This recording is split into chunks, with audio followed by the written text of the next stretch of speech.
अब चलेंगे चैप्टर 2 का 1 मार्क्स का क्वेश्चन की तरफ। तो चैप्टर 2 का अगर आप ध्यान से देखोगे तो इस ग्राफ वाला क्वेश्चन जो है ये हर साल आता है, इसको ध्यान से समझेंगे। अगर ब्रैकेट के अंदर x लिखा है तो आपको लाइन x को देखना है, अगर ब्रैकेट के अंदर y लिखा है तो आपको लाइन y को देखना है, ठीक है।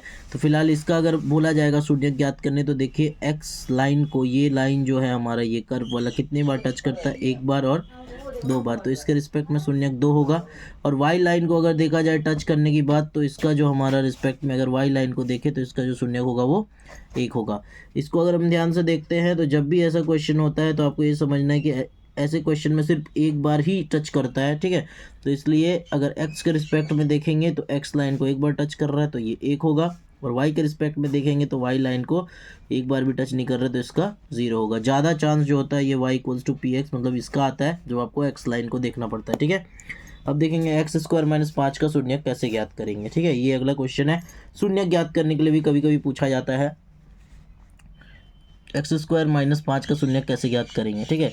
तो x² - 5 को अगर आप देखो तो हम इसको लिख सकते हैं x² होल में -√5 का स्क्वायर = 0। जब हम देखेंगे तो ये आ गया a² - b² के फॉर्मूला में, जो टूटेगा a + b a - b = 0। तो एक बार इस ब्रैकेट को 0 के बराबर करते हैं, x + √5 = 0, तो √5 प्लस में तो इधर आके किस में हो जाएगा, माइनस में, ठीक है। और x - √5 = 0, तो √5 माइनस में तो इधर आके किस में हो जाएगा, प्लस में। तो ये जो है आपका एक शून्य का आया 5 प्लस में √5, और एक आया हमारा -√5, ठीक है। तो ये याद रखना, ये प्लस में आया और ये वाला जो आया है ये माइनस में आया, ठीक है। तो आपके लिए एक होमवर्क क्वेश्चन देते हैं, इसको प्रैक्टिस कर लीजिएगा। x² - 7 का शून्य ज्ञात करना है, ठीक है। अब आगे चलते हैं। नेक्स्ट हमारा है x² - 8x + 16 का शून्य ज्ञात करें, ठीक है। हमें शून्य ज्ञात करना है, इसका कैसे ज्ञात करेंगे, तो यहाँ पे x² - 8x + 16 हो गया। ये लास्ट में जो नंबर है इसको हम पहले ब्रेक करेंगे, ठीक है। आगे 1 है, 1 से 16 मल्टीप्लाई होकर 16 बना, 4 चौके 16 होता है, मतलब कि 4 और 4 को जोड़ने पे 8 मिलता है, जो कि ये मिड वाला नंबर है। तो मिड वाले नंबर को इसके अकॉर्डिंग जो है हम यहाँ अरेंज करेंगे। x² - 4x - 4x + 16। अब यहाँ क्या हुआ, इन दोनों में हम x कॉमन लेंगे तो यहाँ बचा x - 4, और यहाँ -4 कॉमन लेंगे तो यहाँ भी बचा x - 4, ठीक है। क्योंकि यहाँ माइनस जैसे ही कॉमन होता है तो प्लस जो है माइनस में हो जाएगा। तो देखिए ये ब्रैकेट और ये ब्रैकेट सेम दिखाई देगा, तो एक ब्रैकेट हम लिख लेंगे x - 4, और उसके बाद एक ब्रैकेट लगा के इस नंबर को और इस नंबर को साथ में लिखेंगे, मतलब x और -4 को साथ में बैठाएंगे, x - 4 शुरू से ही इक्वल जो है आपका रहेगा। तो एक बार x - 4 0 के इक्वल हो जाएगा, x - 4 = 0, तो x = क्या आ जाएगा, माइनस में है तो इधर आके हो गया प्लस में।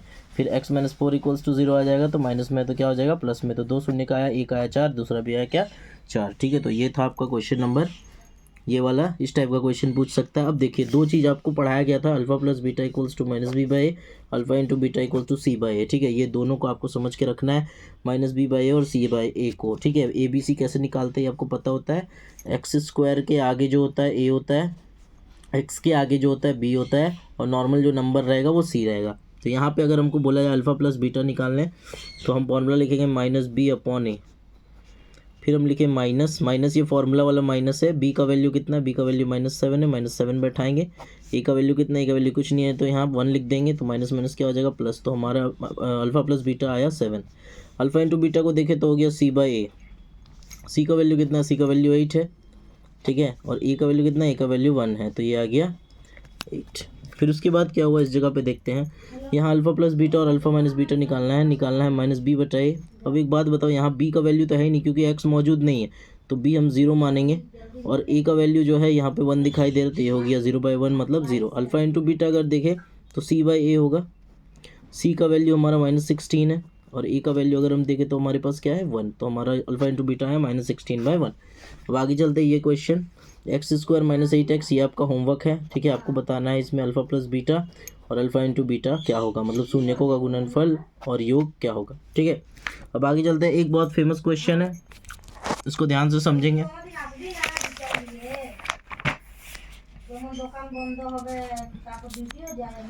यहाँ पे x² - 5x + 12 1/α + 1/β इस टाइप से क्वेश्चन पूछा जाता है, ठीक है। ये थोड़ा टफ क्वेश्चन, इसको कैसे बनाना है, इजी। देखिए अल्फा और बीटा का जब हम लेंगे एलसीएम तो अल्फ़ा बीटा आएगा, ये बीटा इससे मल्टीप्लाई होकर बीटा बन जाएगा, ठीक है, और ये जो है अल्फ़ा इससे मल्टीप्लाई होकर अल्फ़ा बन जाएगा। आपको दिख रहा है यहाँ अल्फ़ा प्लस बीटा लिखा मतलब माइनस बी बाई ए होता है, यहाँ अल्फ़ा इंटू बीटा लिखा मतलब सी बाई ए होता है। ए से ये कैंसिल होगी तो हमारे पास क्या आया, माइनस बी बाई सी आया। तो बी का वैल्यू हमारा -5 है, तो -5 यहाँ से हो जाएगा -5, और सी का वैल्यू 12 है, तो यहाँ से हुआ माइनस माइनस प्लस 5/12।